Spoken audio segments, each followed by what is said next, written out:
Она была девушка, она была влюблена, Малфилат. Куда уж эти мне поэты? Прощай, Онегин, мне пора. Я не держу тебя, но где ты свои проводишь вечера? У Лариных. Вот это чудно, помилуй, и тебе не трудно там каждый вечер убивать? Немало, не могу понять. Отселе вижу, что такое. Во-первых, слушай, прав ли я? Простая русская семья, к гостям усердие большое, варенье, вечный разговор, про дождь, про лен, про скотный двор. Я тут еще беды не вижу.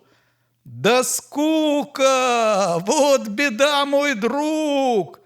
Я модный свет вас ненавижу. Милее мне домашний круг, где я могу опять эклогом. Да полно, милый, ради Бога. Ну что ж ты едешь, очень жаль. Ах, слушай, Ленский, да нельзя ли увидеть мне Филиду эту, предметы мысли и пера, и слез, и рифм, и эт-цетера. Представь меня. Ты шутишь? Нету. Я рад. Когда же? Хоть сейчас. Они с охотой примут нас. Поедем. Поскакали други, и вились им расточены порой тяжелые услуги гостеприимной старины. Обряд известный угощения несут на блюдечках варенье, на столик ставят вощаной кувшин с брусничной водой. Они дорогой самой краткой домой летят во весь опор. Теперь подслушаем украдкой героев наших разговор. Ну что ж, Онегин, ты зеваешь? Ах, привычка, Ленский. Но скучаешь ты как-то больше? Нет, равно, однако в поле уж темно. Скорей пошел, пошел, Андрюша. Какие глупые места. А, кстати, Ларина проста, но очень милая старушка. Боюсь, брусничная вода мне не наделала вреда. Скажи, которая Татьяна? Да та, которая грустна и молчалива, как Светлана, вошла и села у окна. Неужто ты влюблен в меньшую? А что? Я выбрал бы другую. Когда бы я был, как ты, поэт, в чертах у Ольги жизни нет. Точь-точь, как в антиковой Мадонне. Кругла, красна лицом она, как эта глупая луна на этом глупом небосклоне. Владимир сухо отвечал и после во весь путь молчал. Меж тем Онегина явление у Лариных произвело на всех большое впечатление и всех соседей развлекло. Пошла догадка за догадкой, все стали толковать украдкой, шутить, судить не без греха, Татьяне прочить жениха. Иные даже утверждали, что свадьба слажена совсем, но остановлена за тем, что модных колец не достали, о свадьбе Ленского давно у них уже было решено. Татьяна слушала с досадой. Такие сплетни, но тайком, с неизъяснимою отрадой, невольно думала о том, и в сердце дума зародилась: пора пришла. Она влюбилась, так в землю падшее зерно весны огнем оживлено. Давно ее воображение, сгорая негой и тоской, алкало пищи роковой. Давно сердечное томление теснило ей молодую грудь. Душа ждала кого-нибудь и дождалась. Открылись очи. Она сказала: «Это он». Увы, теперь и дни, и ночи, и жаркий, одинокий сон, все полно им, все деве милой, без умолку волшебной силой твердит о нем, докучны ей и звуки ласковых речей, и взор заботливой прислуги. В уныние погружена, гостей не слушает она и проклинает их досуги, их неожиданный приезд и продолжительный присест. Теперь с каким она вниманием читает сладостный роман, с каким живым очарованием пьет обольстительный обман, с счастливой силой мечтания одушевленные создания. Любовник Юлии Вольмар, Малек Адель, и Делинар, и Вертер, мученик мятежный, и бесподобный Грандисон, который нам наводит сон, все для мечтательницы нежной в единый образ облеклись, в одном Онегине слились. Воображаясь героиней своих возлюбленных творцов, Клариссой, Юлией, Дельфиной, Татьяна в тишине лесов одна с опасной книгой бродит. Она в ней ищет и находит свой тайный жар, свои мечты, плоды сердечной полноты, вздыхает и себя присвоя, чужой восторг, чужую грусть, в забвении шепчет наизусть письмо для милого героя. Но наш герой, кто б ни был он, уж верно был не Грандисон. Свой слог на важный лад настроя, бывало, пламенный творец являл нам своего героя как совершенство образец. Он одарял предмет любимый, всегда неправедно гонимый, душой чувствительной, умом и привлекательным лицом. Питая жар чистейшей страсти, всегда восторженный герой готов был жертвовать собой. И при конце последней части всегда наказан был порок, добру достойный был венок.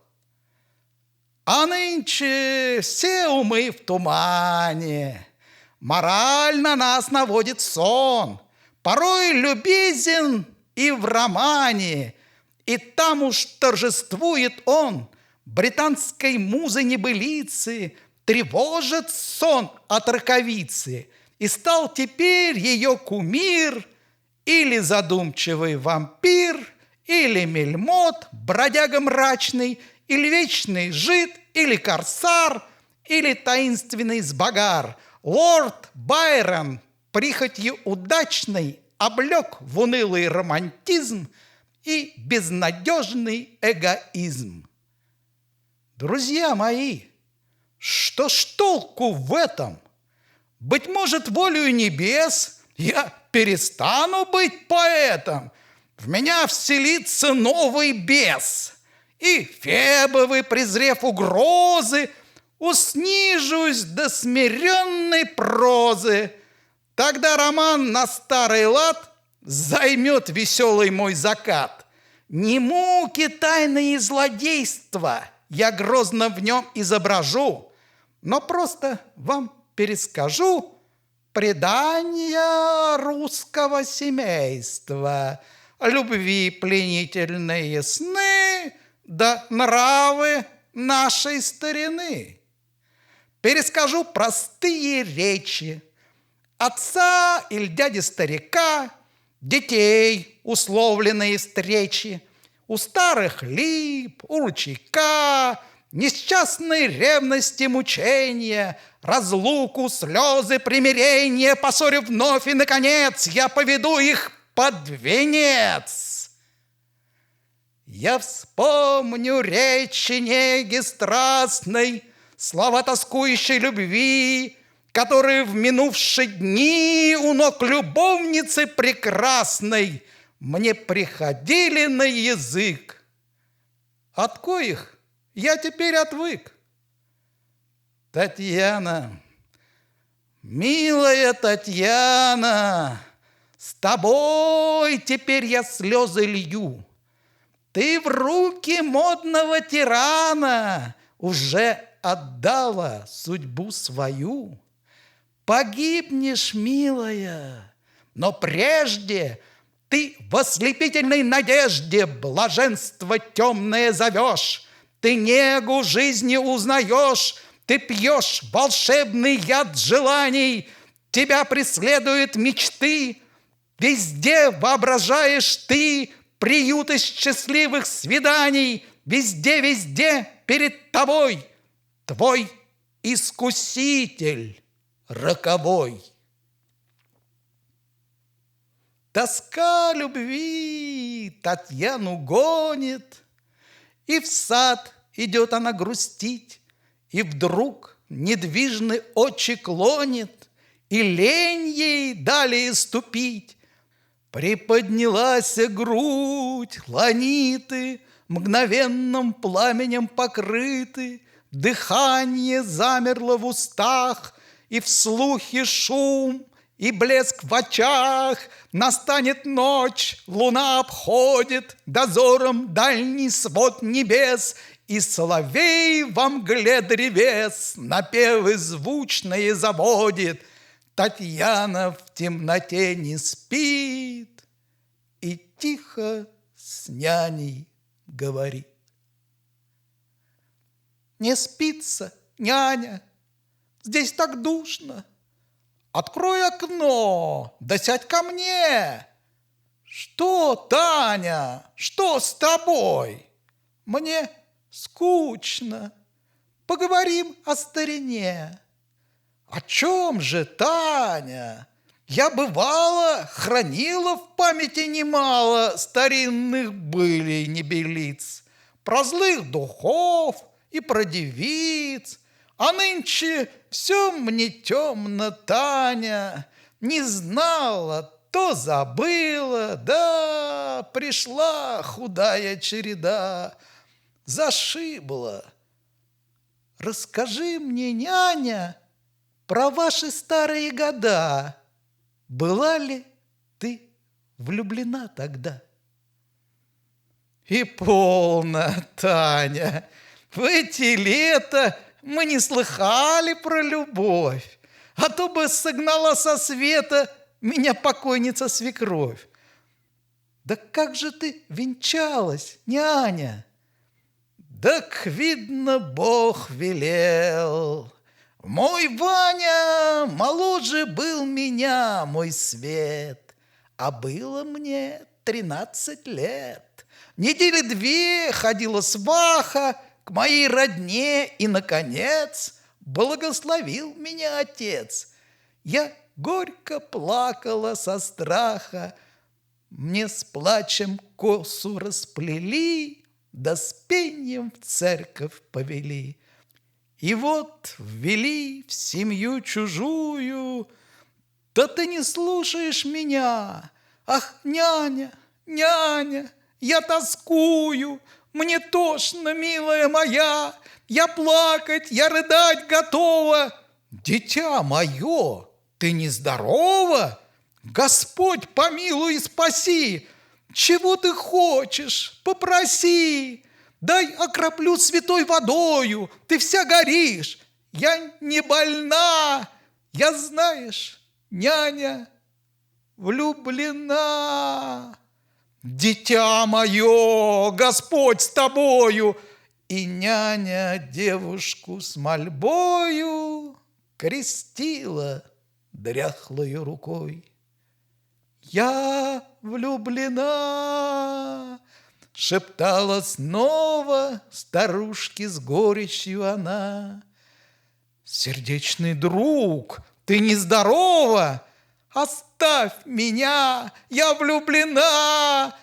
И между тем луна сияла и темным светом озаряла Татьяны бледные красы и распущенные волосы, и капли слез, и на скамейке пред героиней молодой с платком на голове седой старушка в длинной телогрейке, и все дремало в тишине при вдохновительной луне.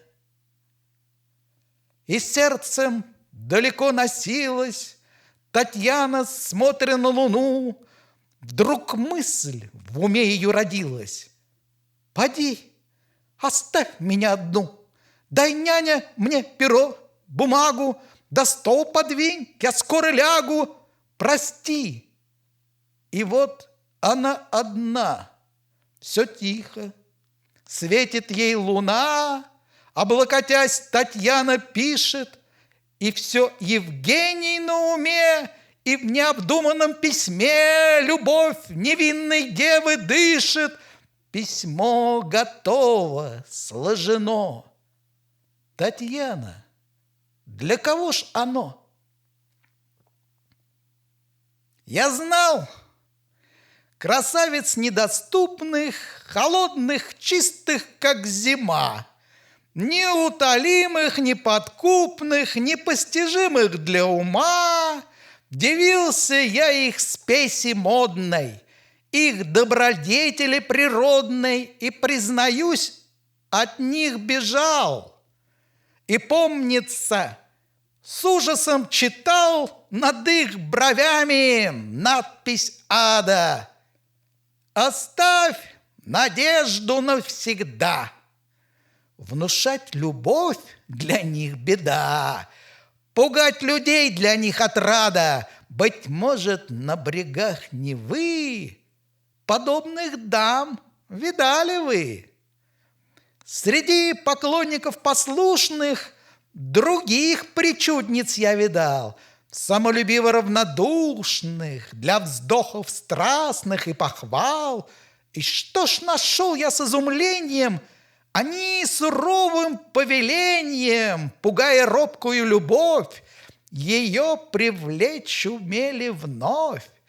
По крайней мере, сожалением, по крайней мере, звук речей казался иногда нежней, и с легковерным ослеплением опять любовник молодой бежал за милой суетой.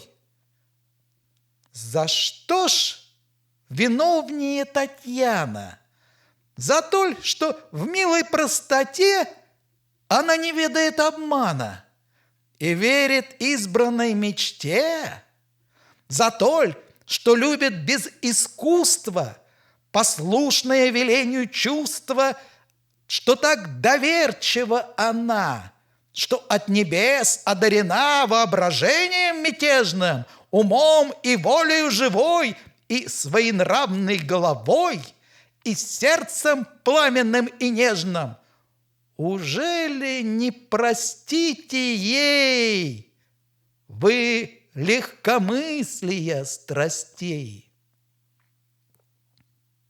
Кокетка судит хладнокровно, Татьяна любит не шутя и предается безусловно любви, как милое дитя.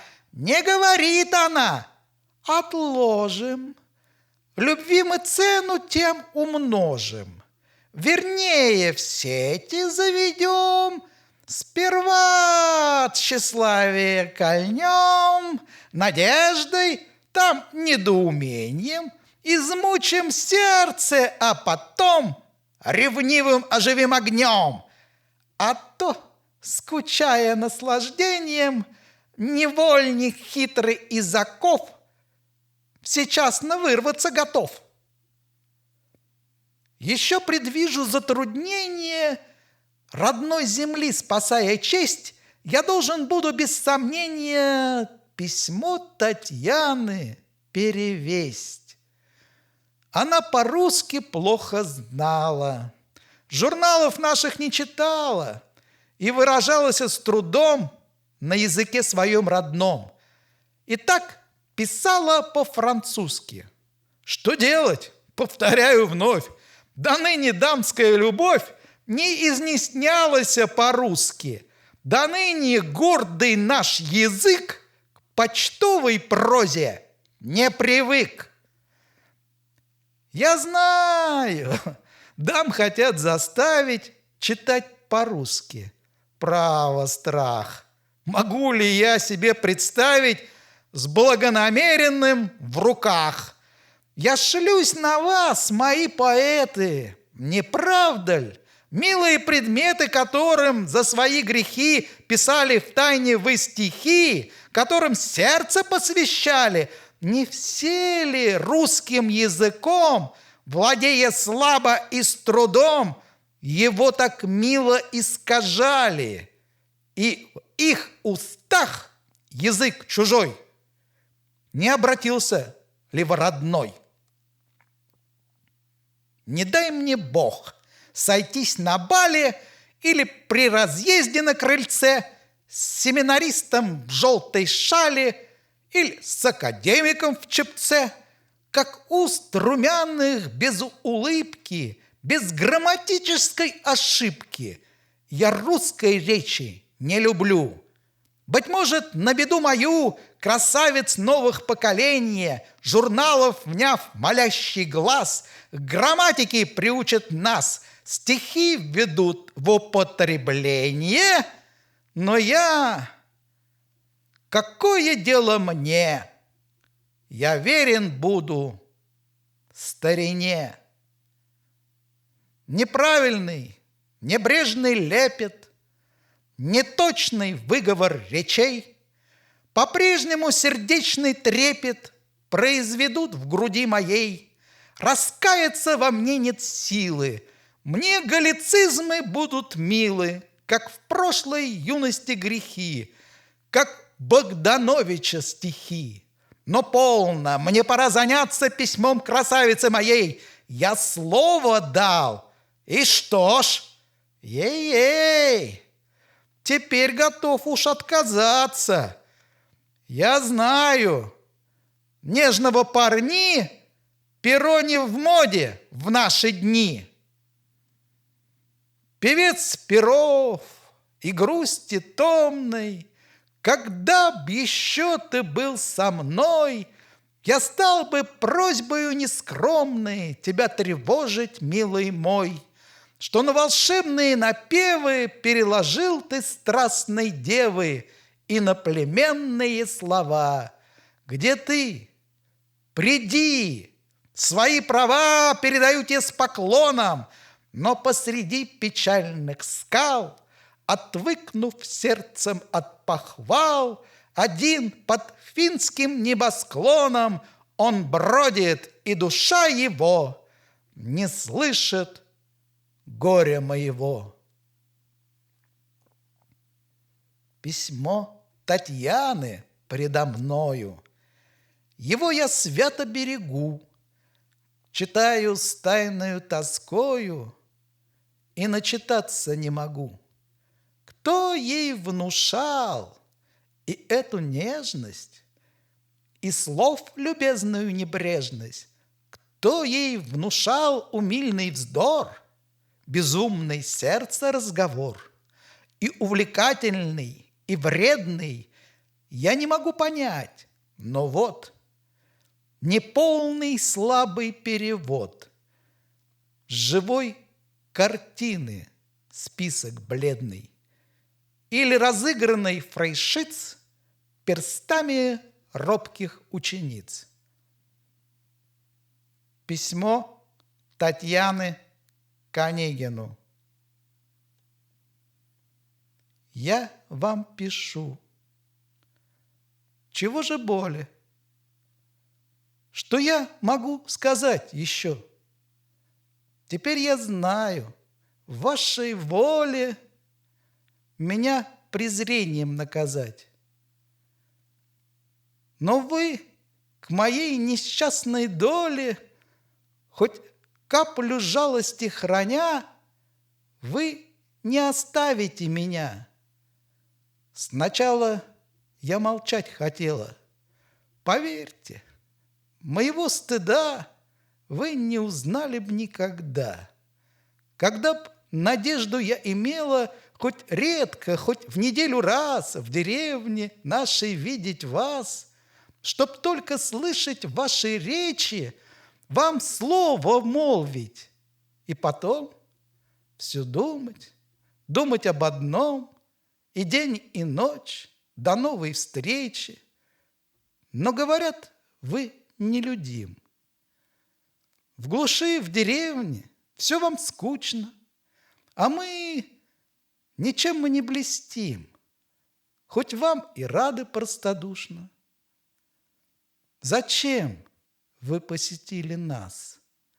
В глуши забытого селения я никогда не знала бы вас, не знала б горького мучения, души неопытной волнения, смирив со временем, как знать. По сердцу я нашла бы друга, была бы верная супруга и добродетельная мать, другой. Нет, никому на свете не отдала бы сердце я. То в вышнем суждено совете, то воля неба, я твоя. Вся жизнь моя была залогом свидания верного с тобой. Я знаю, ты мне послан Богом, до гроба ты хранитель мой. Ты в сновидениях мне являлся, незримый ты мне был уж мил. Твой чудный взгляд меня томил, в душе твой голос раздавался давно. Нет, это был не сон. Ты чуть вошел, я вмиг узнала, вся обомлела, запылала и в мыслях молвила: вот он. Не правда ли? Я тебя слыхала. Ты говорил со мной в тиши, когда я бедным помогала, или молитвой услаждала тоску волнуемой души. И в это самое мгновение не ты ли, милое видение, в прозрачной темноте мелькнул, приникнув тихо к изголовью? Не ты с отрадою любовью слова надежды мне шепнул? Кто ты, мой ангел и хранитель, или коварный искуситель? Мои сомнения разреши. Быть может, это все пустое? Обман неопытной души? И суждено совсем иное? Но так и быть. Судьбу мою отныне я тебе вручаю, перед тобою слезы лью, твоей защиты умоляю. Вообрази, я здесь одна. Никто меня не понимает, рассудок мой изнемогает, и молча гибнуть я должна. Я жду тебя единым взором, надеждой сердца оживи, иль сон тяжелый перерви, увы, заслуженным укором. Кончаю! Страшно перечесть, стыдом и страхом замираю, но мне порукой ваша честь, и смело ей себя вверяю. Татьяна то вздохнет, то охнет, письмо дрожит в ее руке, обладка розовая сохнет, на воспаленном языке. К плечу головушкой склонилась, сорочка легкая спустилась с ее прелестного плеча. Но вот уж лунного луча сиянье гаснет, там долина сквозь пар яснеет, там поток засеребрился, там рожок пастуший будет селянина.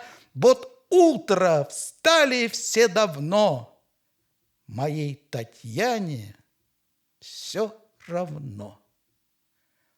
Она зари не замечает, сидит с поникшей головой и на письмо не напирает своей печати вырезной. Но дверь тихонько отпирая, уж ей Филипьевна седая приносит на подносе чай. «Пора, дитя мое, вставай!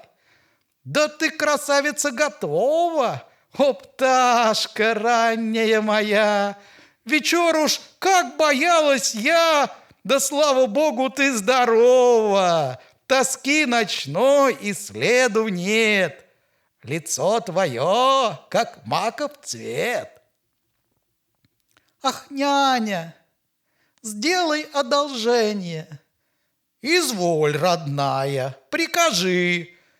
«Не думай, право, подозрение!» «Ну, видишь, ах, не откажи!» «Мой друг, вот Бог тебе порука!» Итак, пошли тихонько внука с запиской этой к тому, к соседу, да велеть ему, чтоб он не говорил ни слова, чтоб он не называл меня. «Кому же, милая моя? Я нынче стала бестолкова, кругом соседей много есть, куда же мне их перечесть?» «Как недогадлива ты, няня! Сердечный друг, уж я стара, тупеет разум Таня. А то, бывало, я востра, бывало, слово барской воли. Ах, няня, няня, до того ли, что нужды мне в твоем уме? Ты видишь, дело о письме к Онегину. Но дело, не гневайся, душа моя. Ты знаешь, непонятно я». «Да что ж ты снова побледнела?» «Так, няня, правда, ничего. Пошли же внука своего». Но день протек, и нет ответа. Другой настал, все нет да нет. Бледна, как тень, с утра одета. Татьяна ждет, когда же ответ. Приехал Ольгин обожатель. «Скажите, где же ваш приятель?» Ему вопрос хозяйки был. «Он что-то нас совсем забыл». Татьяна, вспыхнув, задрожала. «Сегодня быть он обещал», старушке Ленский отвечал. «Да, видно, почта задержала».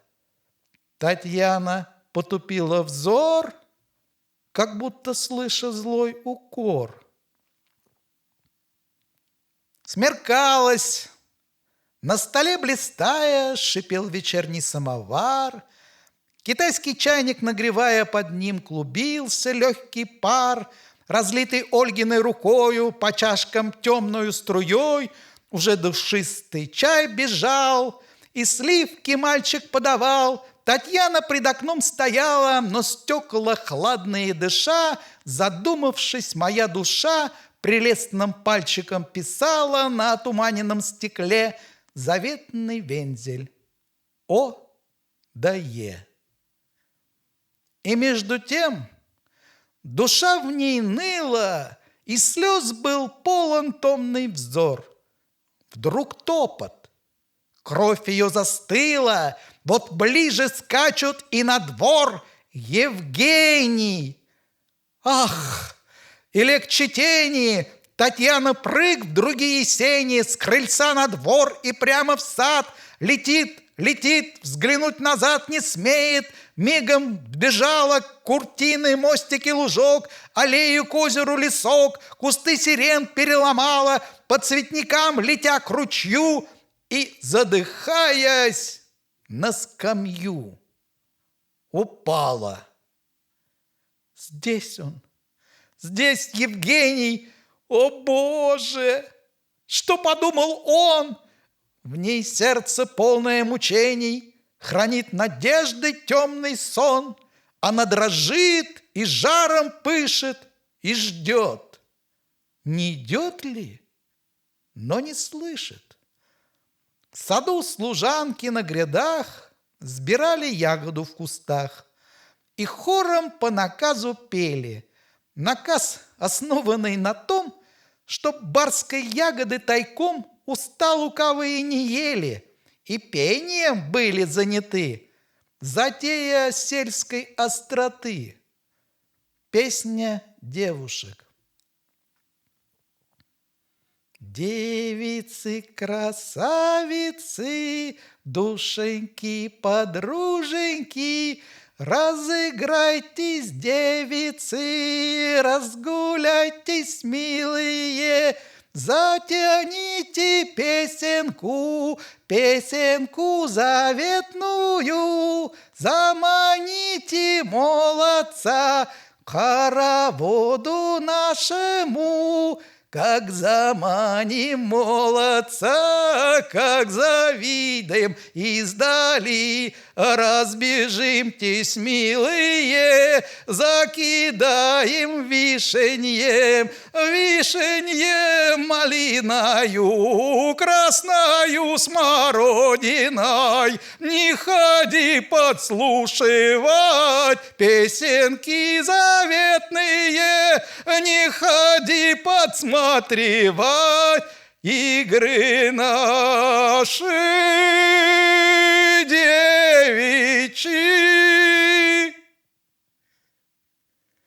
Они поют, и с небрежением, внимая звонкий голос их, ждала Татьяна с нетерпением, что трепет сердца в ней затих, чтобы пришло ланит пыланье, но в персях тоже трепетание, и не проходит жар ланит, но ярче, ярче лишь горит. Так бедный мотылек и блещет, и бьется радужным крылом, плененный школьным шалуном, так зайчик в озими трепещет, увидев вдруг издалека в кусты припадшего стрелка. Но, наконец, она вздохнула и встала со скамьи своей, пошла, но только повернула в аллею, прямо перед ней, блистая взорами, Евгений. Стоит, подобно грозной тени, и как огнем обожжена. Остановилась она. Но следствие нежданной встречи сегодня, милые друзья, пересказать не в силах я. Мне должно после долгой речи и погулять, и отдохнуть, доконче после как-нибудь.